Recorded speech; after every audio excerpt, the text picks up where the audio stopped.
Từ đó để che giấu cơn ác mộng đáng sợ này, tôi đã chọn môn võ công tuyệt tình quyết, vì tôi hy vọng sự tuyệt tình tuyệt ái trong tâm pháp sẽ giúp tôi quên đi quá khứ, chỉ đáng tiếc là môn tâm pháp này không làm được điều đó.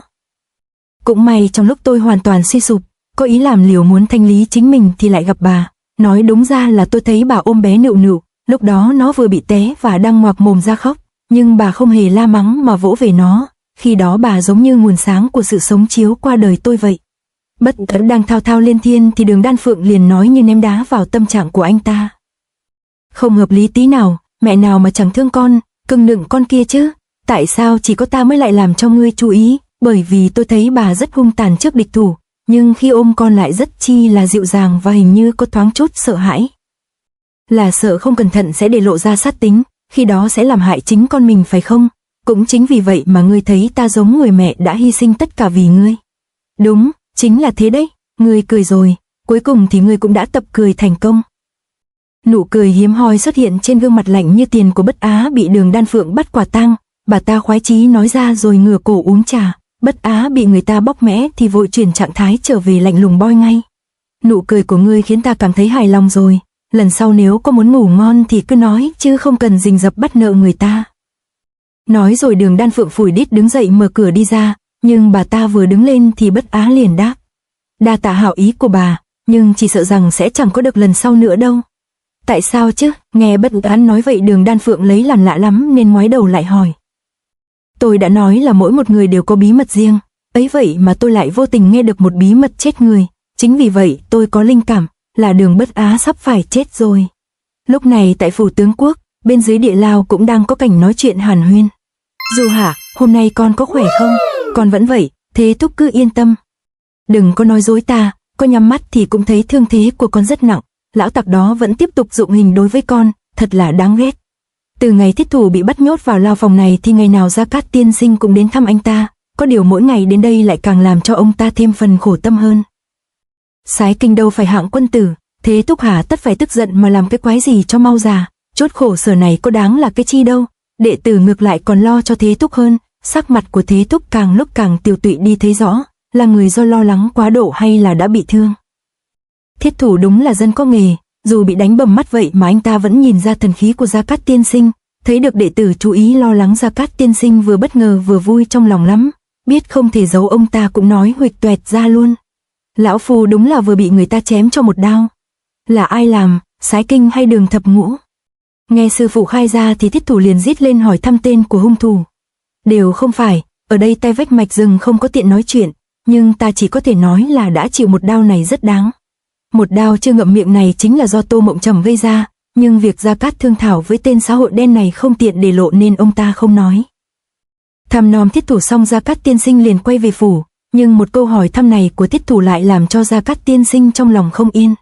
Hảo hồng tụ đao, lão phu đã kịp thời vận kinh hộ thể, ấy vậy mà vẫn bị tổn thương đến lục phủ ngũ tạng, thương thế này nhanh thì cũng phải 2-3 tháng mới khỏi, đúng là họa vô đơn chí mà. Nhưng chịu một đao này cũng không uổng phí, thế lực của Đường môn lại thêm sự hậu thuẫn của Sái Kinh thì khó mà dùng sức mạnh của quan phủ để đối đầu. Này có được sự ủng hộ của Kim Phong Tế Vũ Lâu, thì không những lực lượng mạnh lên mà còn có thể danh chính ngôn thuận nhúng tay vào chuyện giang hồ.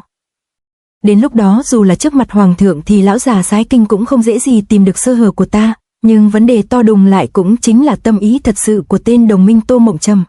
Đang lưỡng thưởng ưu tư thì chợt trên đường có bóng người chắn ngang đường của Gia Cát tiên sinh, nhìn kỹ lại thì ra người đó chính là Bàng Bối, vừa thấy bóng ông già Bàng Bối đã lên tiếng ngay. Ti chức tham kiến hầu gia, sao lại ở đây vậy hè, là có chuyện gì gấp gáp à? Bẩm hầu gia, ti chức vừa nhận được phi tiễn của đại bổ đầu, vụ án đã có tiến triển lại còn cứu được Ân Thừa Phong gia, mọi người đang trên đường trở về nên hầu gia không cần lo đến bỏ cơm bỏ bữa nữa. Ồ, cuối cùng cũng có được một tin được coi là tốt, nhưng cái tin này cũng đâu có cấp với bách đến mức ngươi không chờ được ta về phủ mà phải đến tận đây báo cáo, còn có chuyện gì khác hơn nữa không? Nghe Gia Cát tiên sinh nói có vẻ chuyện vừa rồi là không đủ áp phê nên Bàng Bối cũng tiếp lời luôn. Đúng là có một tin cực quan trọng mà không thể để người trong phủ nghe lén được. Là tin gì? Nghe ngữ khí của Bàng Bối như vậy thì Gia Cát tiên sinh hai mắt sáng quắc tỏ ra hứng thú ngay. Hầu gia, hôm nay sẽ có đứa con trai của kẻ thù đến đòi mạng của ngài để làm yên lòng cha hắn nơi chín suối. Con của kẻ thù cơ á, là ai vậy? Khi Gia Cát tiên sinh còn mơ màng hỏi han thì cánh tay của Bàng Bối đã đặt lên cán đao. Ti chức thật không dám giấu, người đó chính là ta. Vừa nói Bàng Bối vừa rút nhanh thanh đao trên thắt lưng ra rồi quét ngang nhắm thẳng vào Gia Cát tiên sinh. Anh ta sao hôm nay lại đột nhiên húng lỉu như vậy nhỉ? Không chỉ có Gia Cát tiên sinh có lòng đi thăm người, ở Chí Tôn phủ lúc này cũng có một người đang đi thăm một người khác. Đã hơn một ngày rồi mà sao vẫn không thấy tin tức của hai tên Lôi Trác nhỉ? Theo thuộc hạ thấy thì cái tên truy mệnh đó đã bị trọng thương, nên việc bắt sống được hắn sẽ dễ dàng như trở bàn tay thay quần áo thôi. Nhưng có thể là do tên bổ khoái này có đôi chân rất khỏe lại cũng thuộc hạng giàu hoạt nên mới có chút dây thun thời gian như thế. Có Ân Thừa Phong làm chứng thì vô tình sẽ tin truy mệnh đã thoát thân, nên hắn đa phần sẽ không còn nghi ngờ chúng ta nữa, vì vậy con cá này chính là át chủ bài của trẫm. Nguyên Nhàn Quyết vừa đi vừa nhắc nhở bác phụ chuyện quấy sau lưng đám thần hầu phủ. Ông ta ngoài mặt thì có ý hợp lực nhưng đằng sau vẫn tìm cách tiêu hao năng lực của bọn họ. Mọi chuyện tuyệt đối không được để có sơ suất đó. Vâng, thuộc hạ đoán chỉ nội trong một ngày chúa công sẽ có được tin tốt. Ngài cứ yên tâm, không việc gì phải bận tâm thái quá. Hàn Huyên mãi thì cuối cùng hai người cũng đã đi đến một phòng giam. Nguyên Nhan Quyết vừa ngó vào vừa sốc nạnh hỏi bác phụ: tình hình sủng vật của trẫm thế nào rồi? Tất cả bình thường, vẫn là một con cẩu nô trung thành với chủ nhân của nó. Làm tốt lắm nha, nếu trẫm muốn nó hồi phục như bình thường mà vẫn trung thành thì ngươi có làm được không hừ? Điều này thì thuộc hạ sẽ gắng sức nhưng cũng không dám chắc là thành công. Trong lúc hai người nói chuyện thì có một bàn tay thò ra khỏi cái lỗ dưới cánh cửa. Người này bốc vội một bốc đồ ăn trong cái chậu rồi vội vã thu vào. Lẽ nào thuật tà môn của nhà ngươi đã làm cho hắn bị tổn thương não bộ đến đổ hết cả thuốc chữa rồi sao? Không phải, về y đạo mà nói thì hắn có thể hồi phục lại tâm tính và bản ngã y như trước khi đến đây, nhưng tâm linh thì có đôi chút vấn đề khó mà giải thích. Nói tóm tới tóm lui thì tất cả sẽ là do hắn có muốn hay không thôi. Trong khi hai chủ tớ bên ngoài nói chuyện xì xầm, thì bên trong căn phòng tối đó có một người đang ngồi co ro miệng nhai ngồm ngoàm. Ta là chó, ta không phải là Lam Nguyên Sơn, ta không muốn làm Lam Nguyên Sơn, ta muốn làm chó, ta muốn đeo mặt nạ. Ta chỉ muốn làm chó, ai bảo ta là Lam Nguyên Sơn ta sẽ giết kẻ đó ngay. Bên trong căn phòng đó chính là nơi Lam Nguyên Sơn đang ở, đúng như những gì bác phụ vừa nói, quả thật tâm trí của Lam Nguyên Sơn là không dễ bị tẩy não, nhưng nhìn hai hàng nước mắt và sự kích động tinh thần này dường như anh ta đang muốn chạy trốn cuộc sống thực tại, anh ta thực sự muốn mình được quên đi tất cả.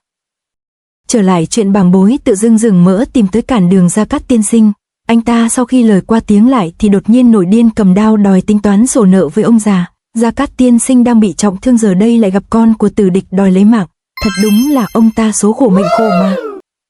Một đao này của Bàng Bối đúng là kinh khiếp vô cùng, con ngựa mà Gia Cát tiên sinh lập tức bị phân thành vạn mảnh không kịp kêu, nhưng Gia Cát tiên sinh dù bị bất ngờ vẫn kịp sử ra phù quang lực ảnh tránh né đao này. Bàng Bối như đã biết liền vung đao chém xả ý muốn bắt bài, nhưng rốt cuộc Gia Cát tiên sinh vẫn như con trạch né được.